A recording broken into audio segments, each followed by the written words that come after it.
शाहजहां के चारों बेटों दारा शिकोह, औरंगजेब, शाह शुजा और मुराद में से सबसे छोटा मुराद बख्श सबसे साहसी और योग्य था।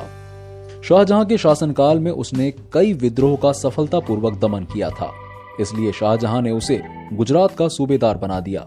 मुराद एक वीर योद्धा अवश्य था, लेकिन वो विलासी और पियक्कड़ किस्म का इंसान था और यही उसके विनाश का कारण भी बना। शाहजहां के उत्तराधिकार की लड़ाई में औरंगजेब को सबसे ज्यादा खतरा मुराद से ही था। औरंगजेब जानता था कि वो दारा शिकोह और शाह शुजा से आसानी से निपट सकता है, लेकिन मुराद की सैनिक योग्यता को देखते हुए वो उससे काफी भयभीत रहता था। इसलिए औरंगजेब ने उससे भिड़ने की बजाय कूटनीति से काम लिया और उसे अपने साथ मिला लिया।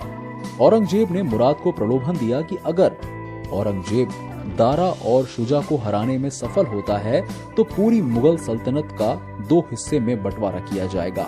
साम्राज्य की विजय के बाद पंजाब, अफगानिस्तान, कश्मीर और सिंध मुराद को मिलेंगे, जो वहां बादशाहत का झंडा गाड़ेगा, सिक्के चलाएगा तथा बादशाह के रूप में अपना नाम घोषित करेगा। मुराद औरंगजेब की इसी चाल में फंस गया और उसके साथ मिलकर दारा के खिलाफ लड़ने के लिए तैयार हो गया। 29 मई 1657 को औरंगजेब और मुराद की सेना ने मिलकर दारा की शाही सेना को परास्त कर दिया। 13 जून 1658 को औरंगजेब की विजयी सेना आगरे के किले पर कब्जा करने के लिए आगे बढ़ी। तब तक मुराद को औरंगजेब के इरादों की भनक लग चुकी थी, इसलिए वो मथुरा में ही ठहर गया।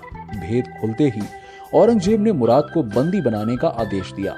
जब औरंगजेब के सैनिक मुराद को गिरफ्तार करने पहुंचे तो वो अपनी रखैल सरस्वती देवी के साथ ऐश कर रहा था। खबरी ने जब मुराद को सैनिकों के आने की खबर दी तो मुराद भागने की कोशिश करने लगा, लेकिन सरस्वती देवी उससे बुरी तरह लिपट गई और रोने लगी। जब तक मुराद अपनी इस रखैल को समझा पाता, तब तक औरंगजेब के सैनिकों ने पहुंचकर उसे गिरफ्तार कर लिया। शहजादे को सलीमगढ़ के दुर्ग में बंदी बनाकर रखा गया। जनवरी 1659 ईस्वी में उसे वहां से ग्वालियर के किले में ले जाया गया। 4 दिसंबर 1661 ईस्वी को दीवान अली नकी की हत्या करने के अभियोग में उसे फांसी पर लटका दिया गया।